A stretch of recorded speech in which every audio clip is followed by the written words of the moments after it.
Здравейте, уважаеми зрители! Аз съм Станчо Пенчев, а вие сте отново с предаването Добър ден, Шумен. Темите днес. Вокално-театрална формация Аврида. Разговаряме с вокалния педагог Диана Колева. Вторите наши гости са двама поети. Те се наричат Ива Спиридонова и Симеон Аспарухов. Ще ги представи Пламена Стоянова. Гледайте ни! А сега на музикалния педагог Диана Колева, която не е само вокален педагог, но и нещо друго, както се казва. Здравейте! Здравейте! И на вас, и на вашите зрители. Да. Първо благодаря за поканата и искам да кажа, че тази покана беше отправена към нас още предната седмица, когато ние не знаехме, че отиваме в Бургас на конкурс, но не знаехме какво ще се случи тогава. Така че вие като един наш пророк, всъщност, сте като предвестник на едни много хубави новини за Шумен, може би. Ами да ги чуем. Но да започнем от това, кои сме ние. Ние сме вокално-театрална формация Аврида, като името си сме взели от имената на две богини. Едната е богинята на зората, Аврора, и на Изида, богинята на дъгата. Надяваме се, това име си го имаме от януари месец и се надяваме то да ни носи много късмет и много успехи творчески. Да бъдете под закрилата на тези две богини. Дано да бъдем под тяхната закрила. Все пак ние можем да си пожелаем само много творчество, защото нашата идея и нашата цел всъщност е да обучаваме децата във всякакви насоки, като имам предвид актьорско майсторство, пеене, свиране на инструмент, създаване на музика, създаване на пиеса, някаква режисиране. Тоест, децата във вокално-театрална формация Аврида не са просто едни изпълнители на поп-музика или пък обикновени актьори, а те са създатели на нещата, които след това изпълняват. И може би това е най-ценното. Това е доста трудно това.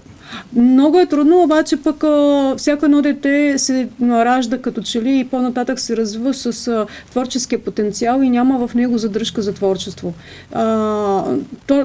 То смело твори. Дори да нещата, които прави да не са чак толкова добри, то твори смело и не се страхува от това.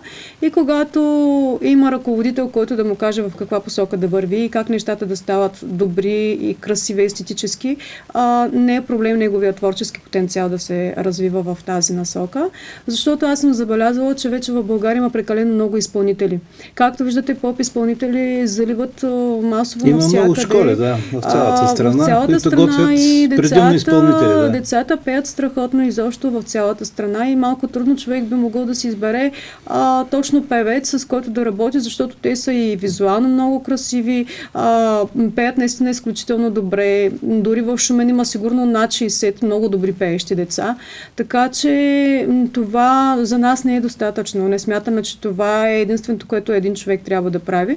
Докато ако един млад изпълнител може сам да създаде своята песен, сам да си я изсвири, сам да си я запише в студио, сам да си я обработи, тогава вече той съвсем по друг начин стои на музикалната сцена, защото не очаква някой да създаде за него песен. Той може да си направи продукта сам. И да развие един специфичен вкус.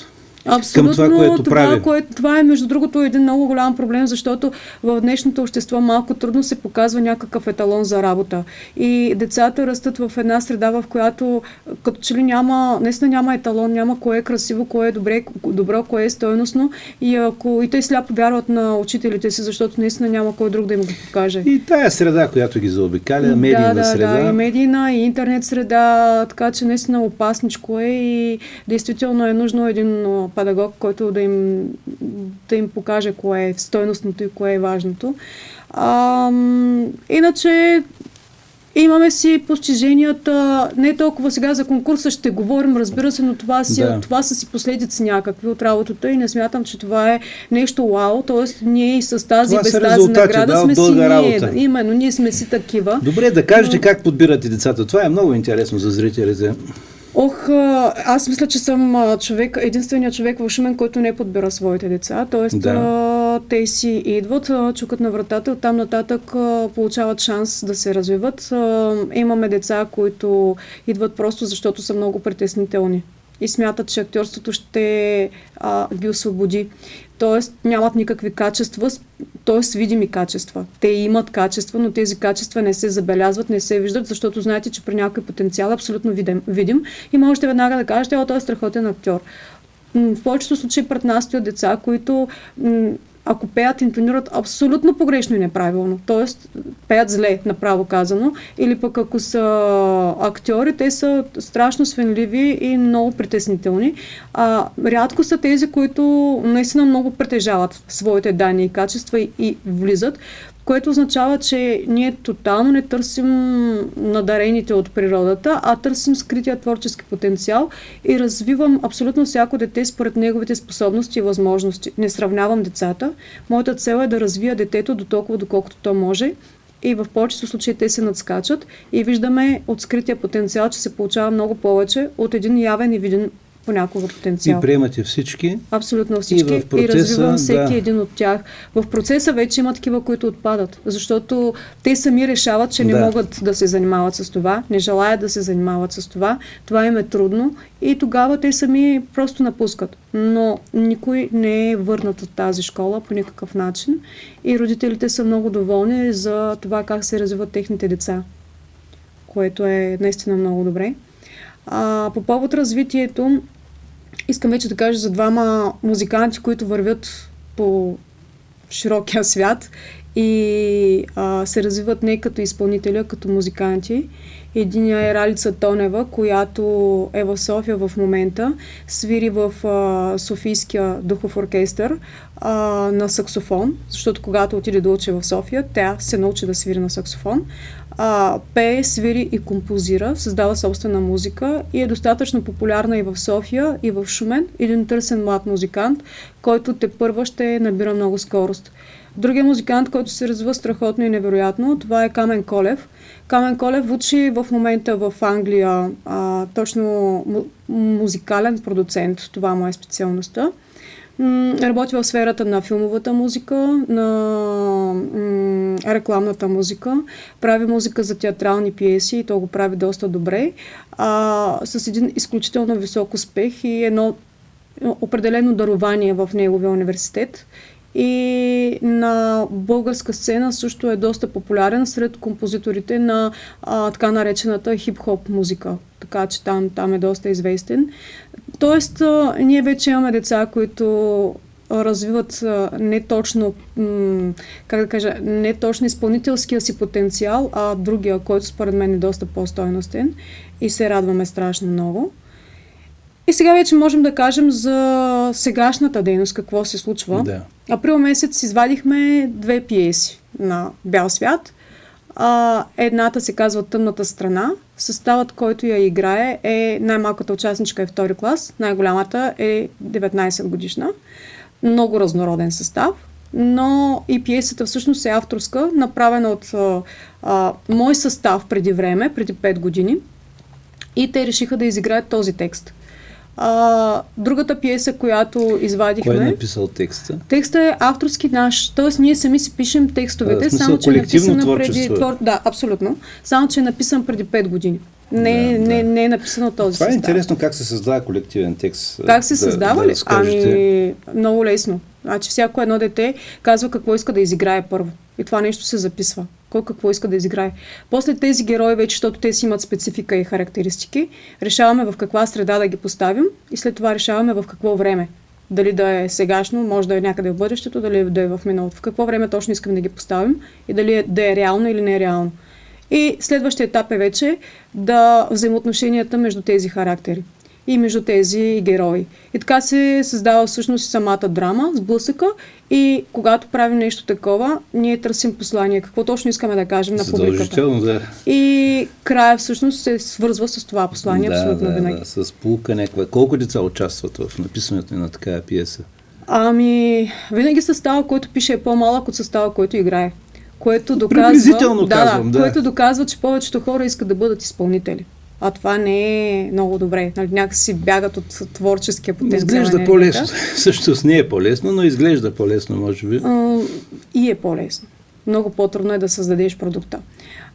Така че децата, които пишат, обикновено в началото са ентусиазирани и започват целия състав и накрая остават тия, които пишат, остават 6 или 7 от примерно състав от 12-13. Точно така. И аз ги оставям точно по този начин обаче да творят. Когато започнат обаче да играят, пиесата остава отворена. Тоест всеки един от тях, който иска да добави нещо или да има някакви идеи, ние продължаваме да пренаписваме почти до края. И така всъщност се получава накрая продукт, който е много свеж, много интересен и много, много модерен. Защото все пак те са посланици на сегашното време, носят сегашната енергия и сегашните идеи. Така че продуктът, който се получава винаги е много, много, много модерен и много съвременен и много актуален. Например, идеята на пиесата "Тъмната страна" е за това, че ние през нощта спим, обаче сънуваме.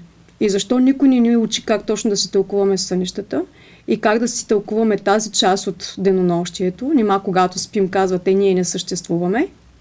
Ако можем да четем мислите си и сънищата си, дали светът ни няма да бъде по-различен? Това са въпросите, които те задават. И т.е. едни млади хора, вижте какви въпроси какво ги вълнува, да, напред във времето. Теми, които може би те първо ще бъдат много модерни и много актуални в съвремието. Съвременните деца има особена чувствителност, като че ли преди я нямаше. И това проличава. Вие имате наблюдение. Да, непрекъснато ги наблюдаваме. Особена сензитивност. Именно. И интуиция на страхотно ниво.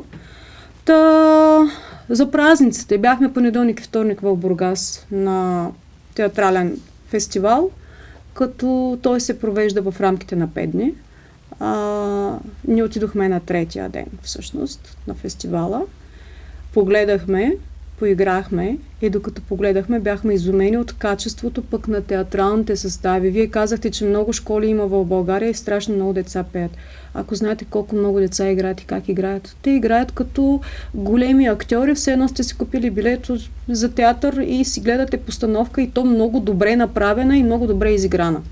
С тях работят режисьори, много сериозни режисьори, които работят и в театри. Явно е благодатно да работиш с деца. И правят много сериозни заглавия, между другото. И всъщност ние успяхме да изгледаме 6 или 7 неща и бяхме потресени от нивото. Просто изключително високо ниво. Много заредени, много щастливи. Намерихме много съмишленици и много приятели. На каква възраст бяха участниците? Възрастта е младежки театрален фестивал. Имаше хора между 20 и 35 дори. Като че ли нашите бяха най-маничките. Втори клас, понеже имахме ние, поне от това, което аз гледах, нямаше толкова малки деца на сцената, като нашите. И вече по-приятното ние се върнахме тук, защото нашата цел не беше да гледаме награждаване, да очакваме някакви награди и така нататък. Ние искахме да отидем, за да обменим опит и за да видим други неща, да видим какво правят колегите и да се заредим за нови неща. Връщайки се тук обаче, получаваме известие, че всъщност ние имаме 8 награди от този фестивал и сега, за да не забравя нещо, ще ги прочета, защото ние още ги нямаме. Всъщност те дори не са ни ги пратили. Може би след понеделник, вторник това ще се случи. Ние имаме второ място всъщност. Освен второто място имаме награда за актьорско майсторство на целия състав, награда за екипен авторски текст, защото ви казах, че пиесата е авторска. Наградата за авторска музика на Камен Колев, като хората, които са в журито, казаха, че това е страхотна театрална музика, а той всъщност не пише първата такава музика за театър, той пише много музика за театър като цяло. Имаме награда за мъжка роля на Антонио Димитров, награди за актьорско майсторство на Самуил Станев, Надежда Росенова и Кристиян Каменов, които пък са съвсем мънички. Те са Надежда е 3-ти клас, Самуил е 6-ти, Кристиян е 5-ти, някаква такава възраст и тия деца получават едни много сериозни награди. При такава конкуренция? Аз не намирам изкуството за конкуренция, честно да ви кажа, и не тръгвам с тази нагласа. По-скоро при един невероятен професионализъм, който видяхме, изключителен. Да, разбирам ви. Всеки за на сцената. Да.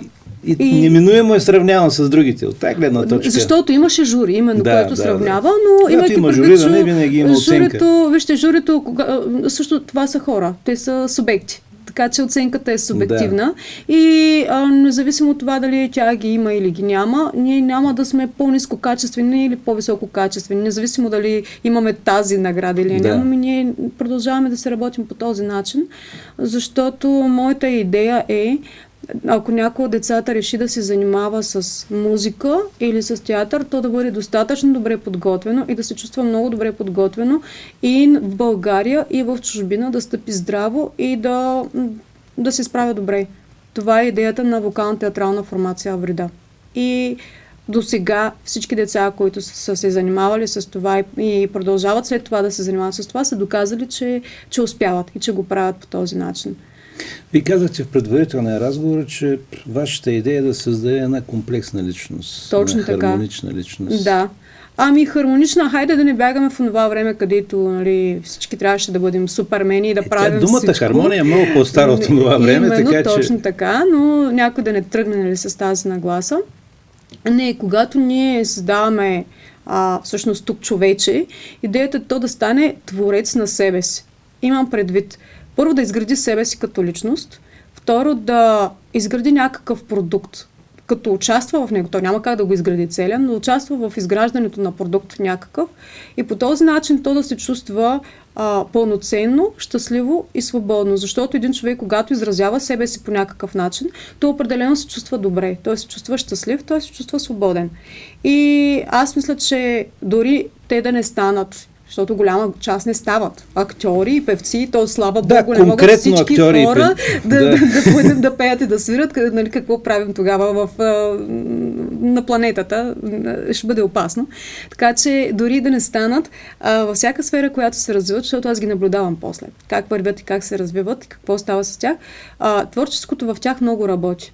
И те стават успешни хора. На креативност използваме модерна дума, развиват към действителността. Към действителността, развиват я, намират много варианти да се справят с определени задачи и за това са много успешни хора. Всички, които са минали през тази школа.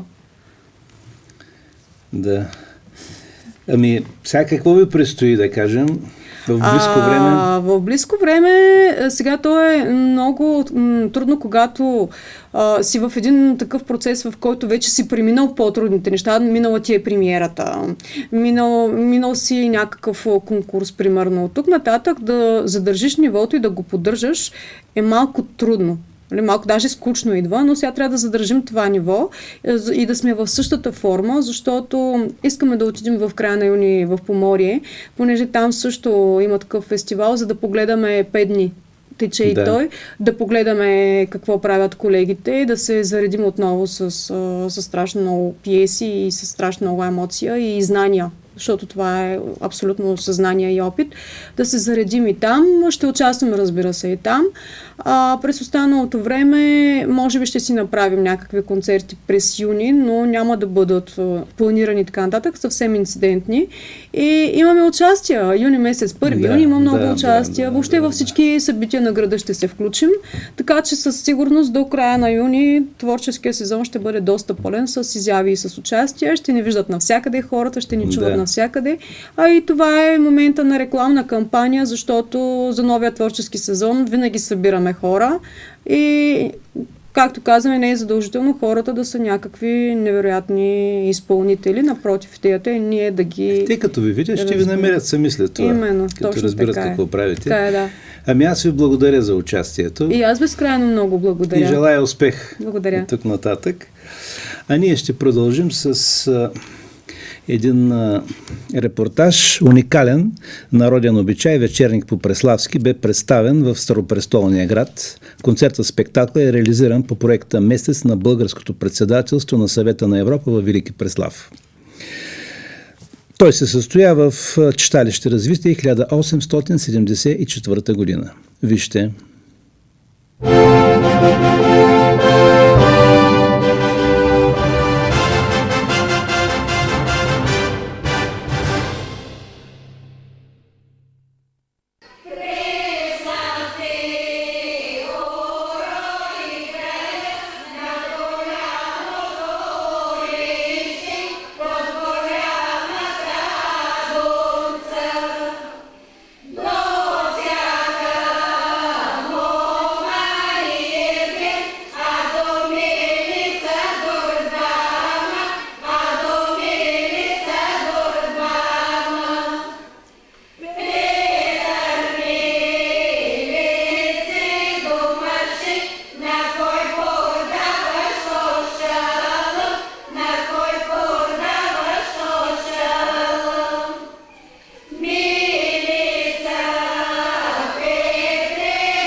Господин Момов, първо да кажем от кога се пази този обичай вечерник по Преславски?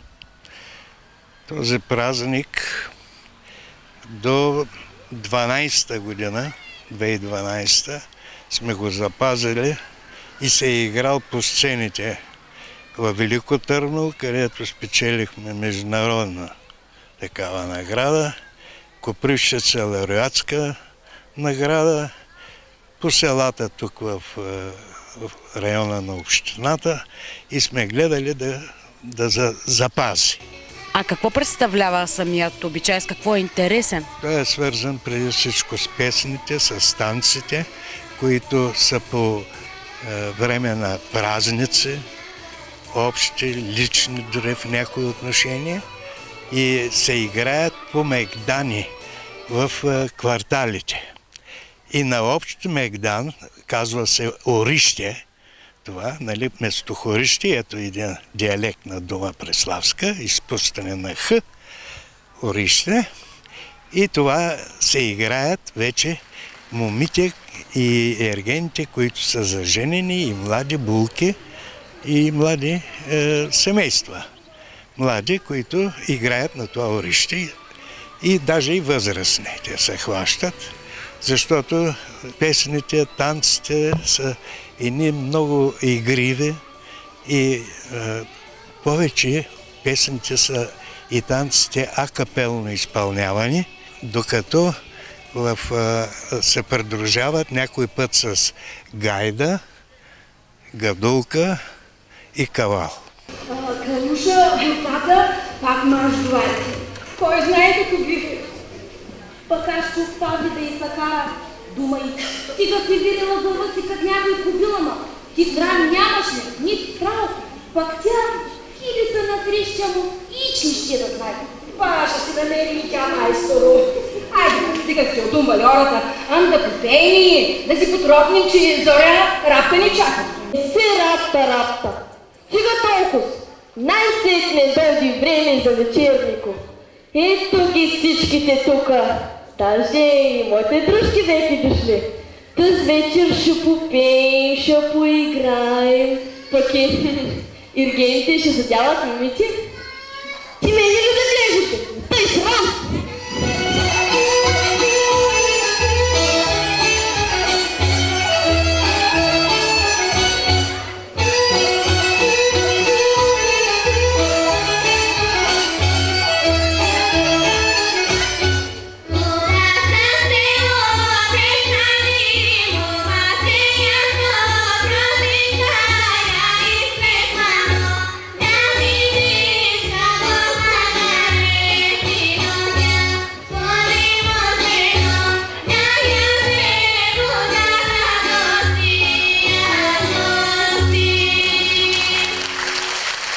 А за какво се пее в песните?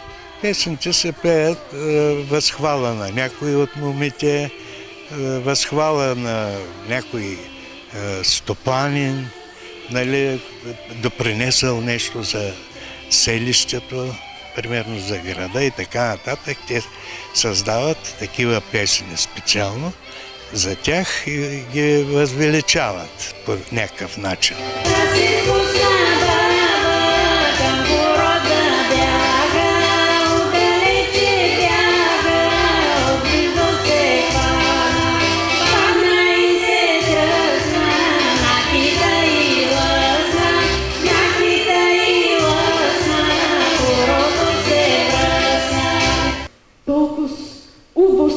Да се изсипи тъй възмен кадуш.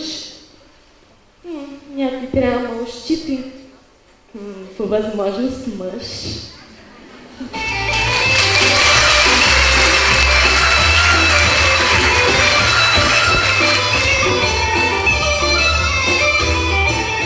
Характерно е в постройката на хората. Някой път хората са отворени, някой път затворени. Отворени са хората от Илинден до Връбница, защото това е есенно-зимния сезон. Тогава хората са отворени, но когато почне от Връбница до Илинден полската работа, тогава се сключва хорото. Затворено. И друго, което е характерно, че когато мъж води хорото, мъжете се долавят до него. А момите, вече първата мома е схванала с пещимал, както се казва кърпа, с това. И до нея вече всички девойки, жени и така нататък се хващат на хорото.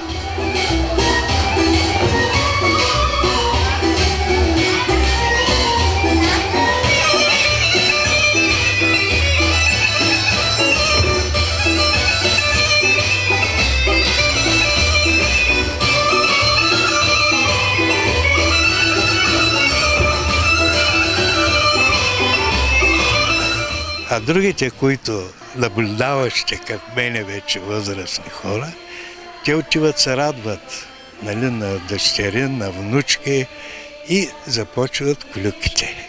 Така че има някои такива интриги, които са примерно за дадена мома, която е много хубава. Само каза, като те погледни, изгареш.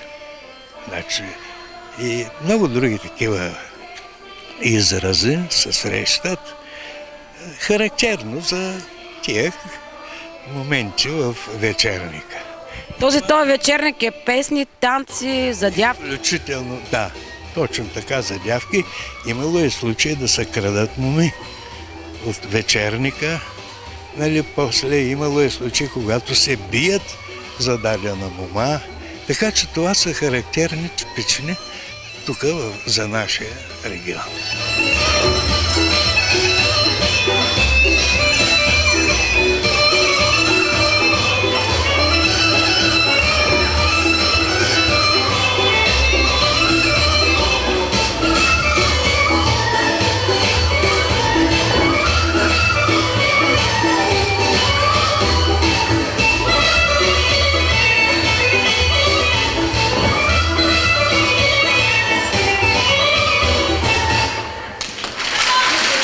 Може ли фолклора да бъде нещо, с което да се гордеем пред Европа? Да. И трябва да се гордеем, защото наистина той показва толкова много страни от живота на хората. Защото фолклора не включва само да се пее и да се танцува. Той включва в себе си всички останали детайли. Затова фолклора трябва да се запази и да се съхрани.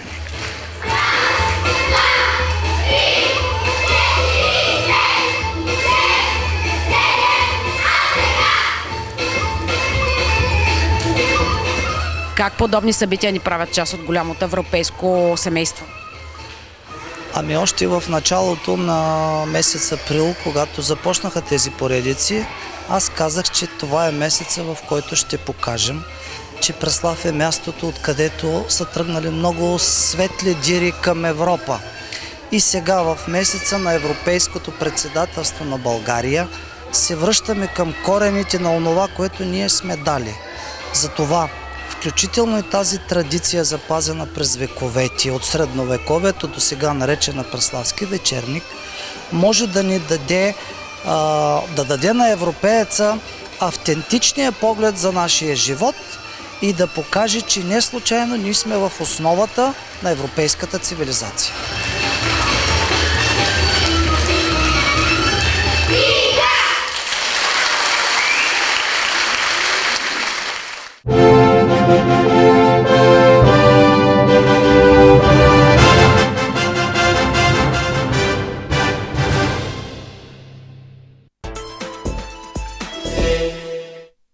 Отново сме в студиото и казвам добре дошли на нашите гости Ива Спиридонова, Симеон Аспарухов и Пламена Стоянова. Добър ден. Добър.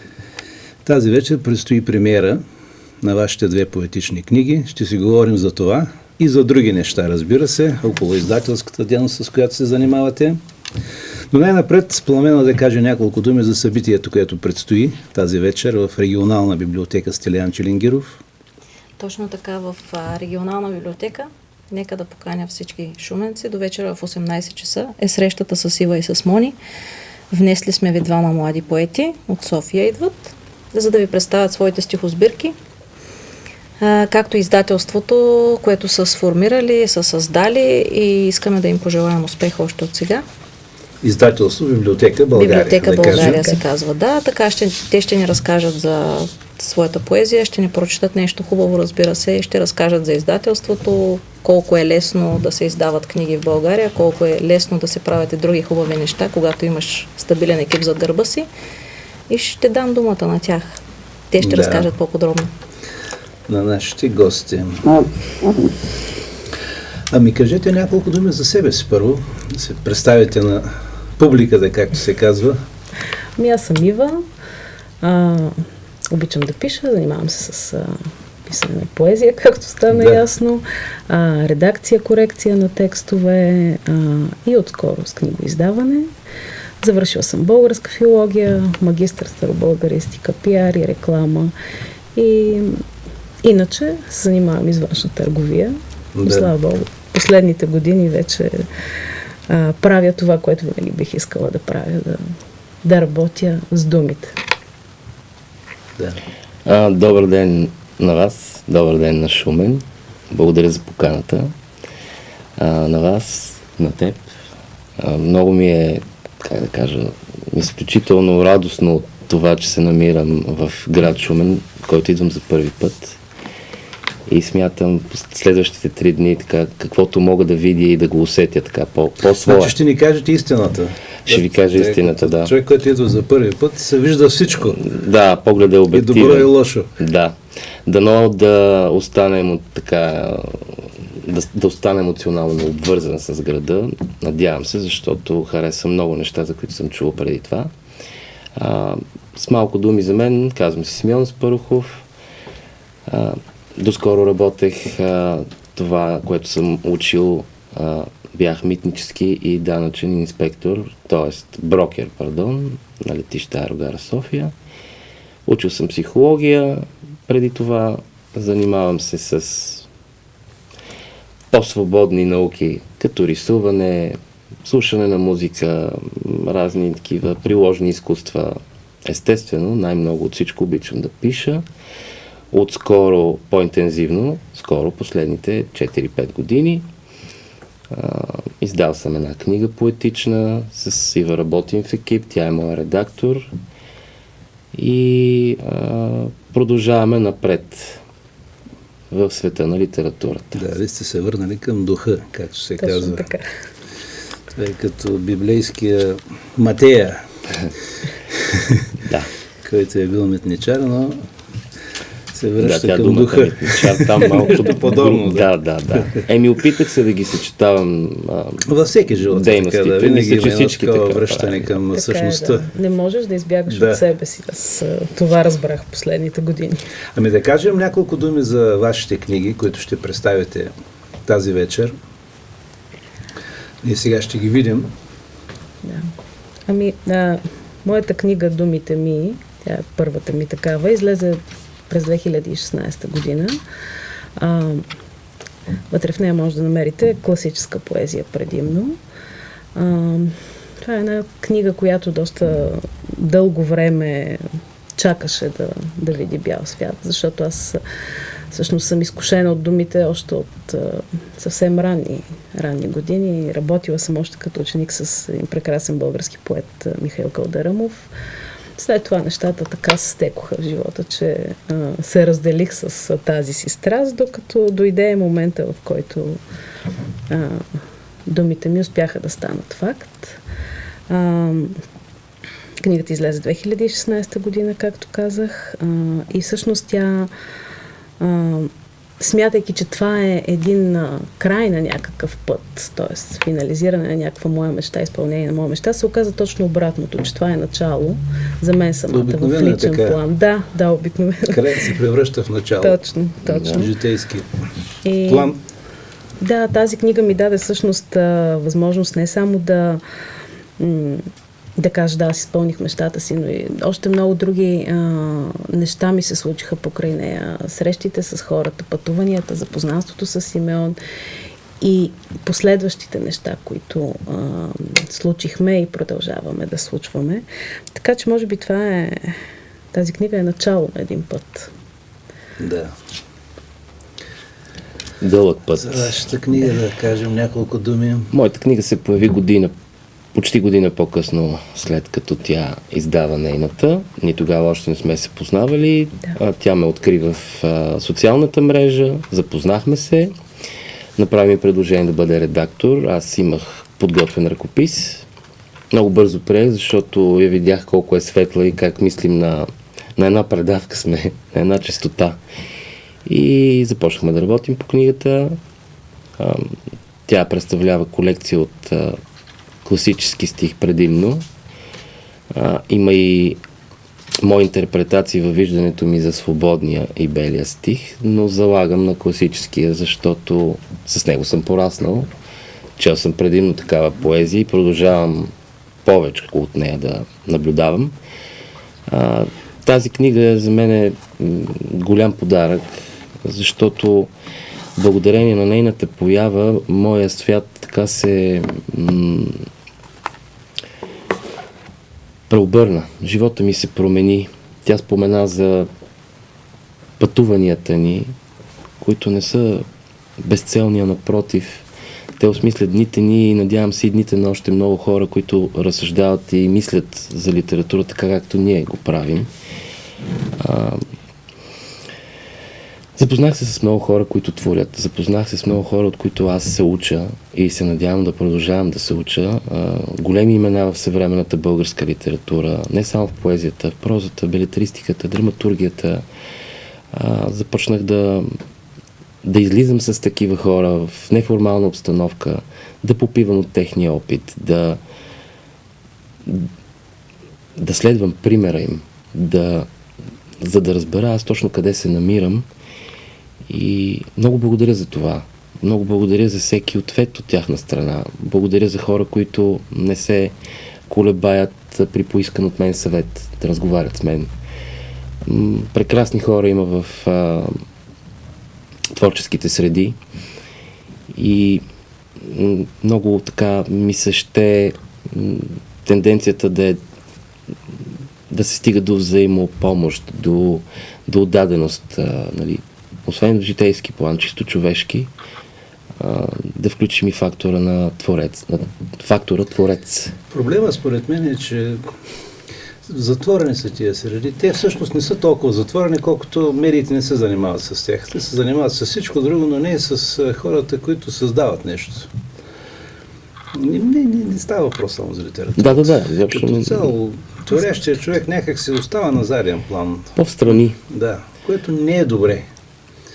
Защото нашето общество има нужда от една креативност, има нужда от идеи, има нужда от хора, които да дават пример.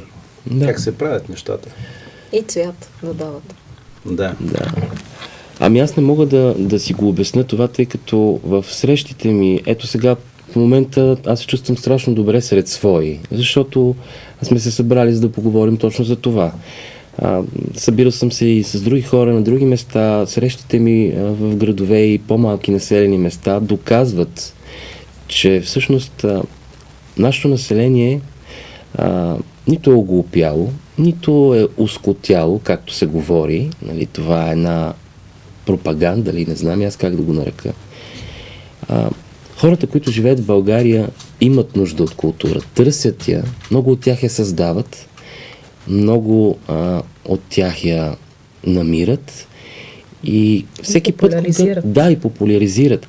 Не си обяснявам защо масовите канали наистина изтласкват това в страни. Говори се повече за телевизионни формати. По-лесно... телевизии няма културни предавания. Такава е тяхната концепция. Това е заложено, това е бизнес. Това е бизнес. Това не е бизнес. Да. Те са получили лицензия да излучат в България. Според мен трябва да има някакви изисквания към тях. Същото важи примерно и за тия филмови продукции, които се финансират с държавни пари. Добре, как може да няма изисквания да се правят такъв тип филми за изкуство, документални филми и така нататък? Всичко се върти около някакви такива абстракции. Вие сигурно сте по-добре запознат от нас, информиран по темата, но аз не мога си представя да няма някакви изисквания. Все пак правиш нещо на територията на една държава. Тази държава все пак има национално самосъзнание, има традиции. Не може цивилизацията да убива културата. Но то точно това се получава. Звучи грозно, но може би така се получава и натам е тръгнало цялото това, това, в което ние участваме. Ние също участваме. Къде е желание, къде не. Каквото можем да избегнем, го правим, но не можем да излезем от средата. Все пак ние виреем в нея. До нас достигат тези неща, за които си говорим. И за съжаление, пак се връщам на това, че литературата, изкуствата, българската музика, българският театър, българското кино, да, много неща се прави за тях, но някакси по-малко финанси се отпускат, субсидиите са по-малко, много малко от тях се усвояват и затова е толкова трудно на българския автор в съвремието от нищо нещо. Общо взето. Сега мога да ви кажа, че в определени области няма никаква грижа даже. Всичко е много формално. Сега 100 книги в България се издават от колко 30 години, 100 книги български на година, нали, се финансират от държавата. И то не е напълно. Да, и то не е напълно. Ви се занимавате с издателска дейност, неминуемо ще влезете в той е лабиринт, да го нарека. Административен лабиринт. Точно, административен лабиринт. На нас ни костваше много време, за да създадем. Книги на български автори не се откупуват. Тия, които са през библиотечната мрежа, 25-30 на бройки, които се разхвърлят, нали, в страната, но като цяло няма откупки на български автори. Много е трудно. Да. Наистина много трудно. Може би Ива да споделим за това, в което сме се впуснали, за да влезем в темата. Аз предлагам, понеже разговорът става така, отива към една по-материална платформа. Става напечено. Да прочетем първо стихотворение от вас. Добре. Да се понастроим малко по-лирично. Да. И след това пак ще говорим за Делника. Добре. С удоволствие, да. Защото всъщност тези книги, малко или много, и поезията е едно бягство от Делника, от което всички имаме нужда наистина, за да можем да презаредим най-малкото. Ето, ще прочета, да речем, ето това. И първа и последна мисъл. Учиш се в деня да стъпваш. Живееш, а светът измислен жарава е, когато тръгваш. Да прекосиш самотен времената, от изгрева до лягащото слънце. Да вложиш воля в стремената и силен волно да препуснеш към безпощадно идващото утре, което много трудно те усмихва. Защото някъде, къде, си сбъркал, а времето от тебе си отива. И първа и последна мисъл.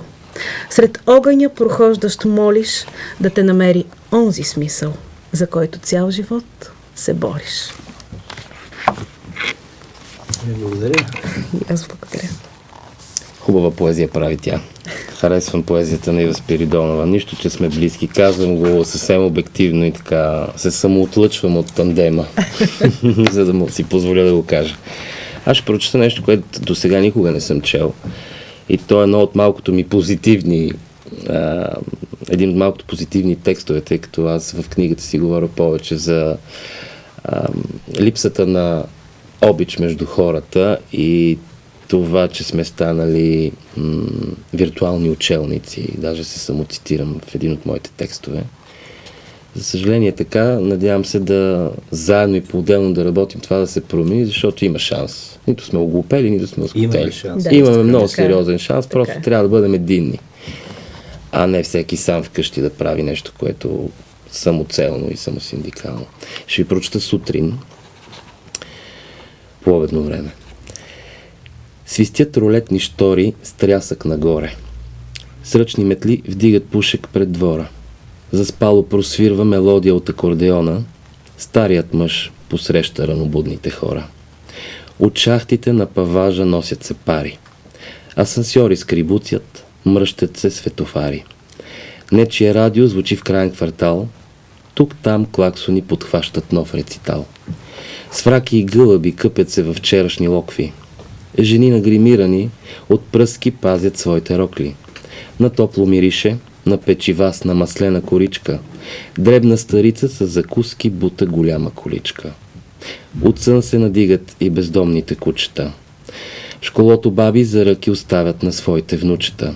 Трополят подметки по измитите тротуари. Сутрин е. Животът пак гали и млади и стари. Слънцето крие се зад усмивка от облак над нича. Свежест и утро ни спуска, в ярък плам ги облича. А някой в леглото още привет сутрин изрича на новия ден, който току-що на земята дотича. Благодаря. И аз благодаря. Ами сега да преминем към издателската дейност. Как се решихте да започнете издателска дейност? Да създадете издателство Библиотека България? Преминаването към издателската дейност всъщност започва от текста. Поне аз така го виждам. От това, че създаваме нещо и бихме искали то да стигне до хората. Тоест, ние подходихме към създаването на издателство Библиотека България като автори първо и като хора. Не като личности, които биха искали да създадат някакъв бизнес. Не говорим за това изобщо. Вървейки по пътя на нашите книги, ние се сблъскахме с неща, които като автори всеки от пишещите хора в България рано или късно преживява. И всъщност решихме, че бихме могли този опит, който натрупахме, защото ние последната година с него пътуваме много, опитваме се да направим всъщност един път от автора към читателя с помощта на книгата. Тоест, опитваме се да дадем душа на книгата. Да. И всичко това, което преживяхме, решихме, че ние бихме могли не да го предадем, защото да го покажем, да дадем възможност на хората, които се занимават със същото, да намерят пък своя път по един или друг начин. Издателство Библиотека България всъщност ще бъде една възможност за самопубликуващи се автори за начало, които биха искали да избягат от това, което стандартно се предлага. Тоест, ние започвайки работата върху един ръкопис, не стигаме само до излизането на книгата като книжно тяло. Разбира се, работим с автора много тясно по отношение на текста, редакция, корекция, концепция, създаване на корица. Всичките тези неща един автор би могъл да ги получи при нас. Но след издаването на книгата, това, което ние бихме искали да дадем на автора е възможност той да стигне до читателя по различни пътища. Тоест, да даде душа на книгата си малко или много. Бихме искали да му дадем начин да стигне до хората. Тоест, да правим събития заедно с него. Да му дадем възможности за изява, трибуна, начин по който неговите текстове да бъдат чути, да го обгрижим изцяло. Тоест, защото ние всъщност, той може по-добре да каже, работим с хора, поне до момента с тези, които работим, ние сме приятели с тях, ние не сме клиент и издател. Залагаме на личния контакт изключително много, да. При големите издатели е било така. Винаги има личен контакт. Той е отношение. Той е изключително важен. Да. Без лично отношение няма как да стане. В смисъл, тогава нещата... автор. Да. Ако да довършиш... Така, аз искам да добавя, да тръгна от там, че когато решихме да се казва Библиотека България, издателството, всъщност даже по-скоро на мен много ми се иска да го наричаме литературна агенция, защото ние няма да бъдем точно издателство в чистия му вид. Първо, при нас, това, за което споменахме, човешкия фактор, човешките взаимоотношения, предпочитам това да го наричам като начинание, като една кауза обща, а не като бизнес, за да не опоручаваме романтиката в идеята. Много ми се ще това да остане години напред по този начин, като светоглед и като усещане от наша страна. Хората, с които вече работим, нашите клиенти, хората, които са повярвали в нас и идеята, която сме им представили, не са малко. Съвсем скоро ще започнем да издаваме техните книги. Може да кажете някои заглавия, ако е в по-напреднал заглавията са работни. в фаза подготовката. Ние всъщност работим по доста ръкописи едновременно. Така се Да, имаме така новела, имаме 4 стихосбирки и 2 романа. Ваш избор може да кажете името на някой автор, ако прецените. Ами с удоволствие бих издал 2 от поетесите, да кажем. Едната дама се казва Надежда Тошкова и живее в Италия. Тоест ще бъде добре да направим и представяне на нейната първа книга и в Италия, освен в България. Това ще го помислим как точно да стане. Другата дама, с която работим, се казва Христина Гутева. Тя до момента е автор на книга с разкази. Това, което правим сега с нея е първата и стихосбирка. Това, което искам да споделя, е не толкова по отношение на авторите, защото аз много се надявам дали те нас или ние нея, или ние тях да ги открием. Много важно е това, което когато се прави нещо, да се прави с хъс, с стремеж. С сърце. С сърце. С вяра в това, което правиш. И когато хората, които са около нас, аз все пак съвсем скоро ставам на 41 години, т.е. имам доста познанства, доста приятели, близки. Всички те с днешна дата са се установили в някакъв бранш. Всички правят нещо, не стоят с кръстени ръце. Познавам изключителни таланти в различни сфери. Например, моя много близка приятелка ще бъде фотограф в издателството. Мои близки приятели ще бъдат художници, илюстратори. Набираме хора, т.е. набираме не чрез обява, така както в момента, както се срещаме от дума на дума. Искаме да увеличим редакторския екип. Искаме да имаме хора, които да пишат при нас критика, ревюта, за да може да една книга, да кажем, тази книга да бъде обект на изследване от няколко страни. Не само добрите думи, да се види и другата част. Не само на реклама, обаче, но и на анализ. Това е много важно. На отношение. На отношение. Да. И когато ние станем повечко, това означава да станем и по-силни. Когато помежду си се разбираме, ние неминуемо ще се разбираме и с хората, които са от другата страна.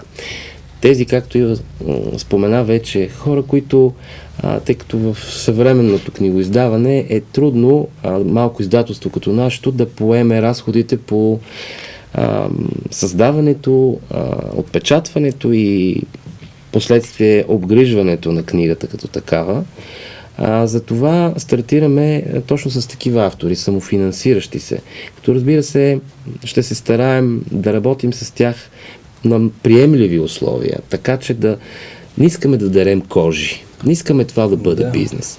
Последствие, живот и здраве, само това ни трябва. Живот и здраве. Идеите ги има.